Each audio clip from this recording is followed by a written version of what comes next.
Alrighty, let's take a look at some advice on what not to do as you look to build your game in Schoology. If you hear that panting in the background, I apologize. That is my crazy dog that won't leave me alone. So first and foremost, we just showed you how to add content into Schoology and how to make some completion rules with those. Again, it's pretty simple. We're just going to come here, do our student completions. And as we showed you before, there are several options that you have when you have these student completion rules, if it will load. In this case, I have listed that these must be completed. I've added folders, and then I've asked that they be completed. Different things will allow you to create different rules. And my first recommendation is that when you're creating levels, have as many tests as what the students need to complete as possible. I'm going to pop in here and show you what I'm talking about. In this level 1, my students have to come in. They have to first click into this link here, and this will take them to an article that they are going to read. Once they finish reading the article, they then have to click on a second one. Finally, it will allow them to take this little test here. And I don't want them to be able to beat this level until they've scored a certain percentage.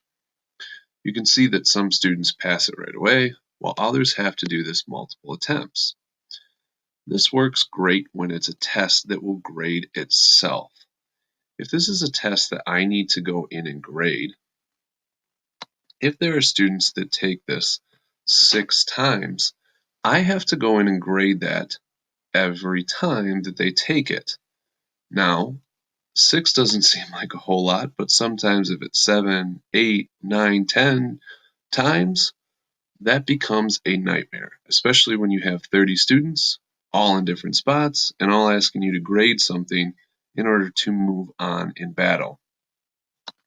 So I recommend having your test be as automatically graded as possible. Limit the amount of content that you have to go back and look at. What I've done is I've made it so the first 4 levels are going to be self-graded. I want the students to get comfortable with the information, learn it. I'm going to check their learning on level 5 before the boss battle with an assignment. Now this assignment I have to go in and grade before the students can go on. Again, this is what I would recommend you do very little of, because I have to individually go in and grade each one of these students. Again, doesn't sound like a big deal, but when you have 30 students that are coming to you and asking you, I need this graded right now, it becomes a bit of a headache. It's awesome. They want instant feedback. They want to be graded and assessed, which is a total shift in the way they behave. However, if they attempt it multiple times, it becomes a bit of a management nightmare.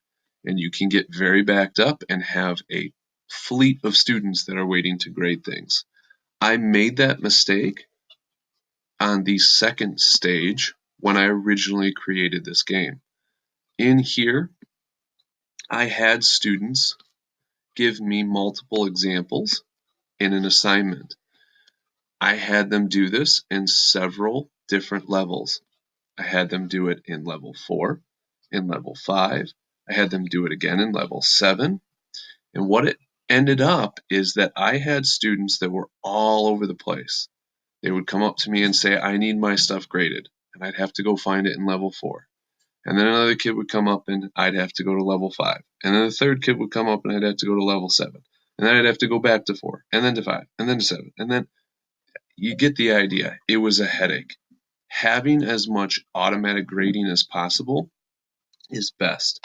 If you still want to have an assignment in there, that's okay.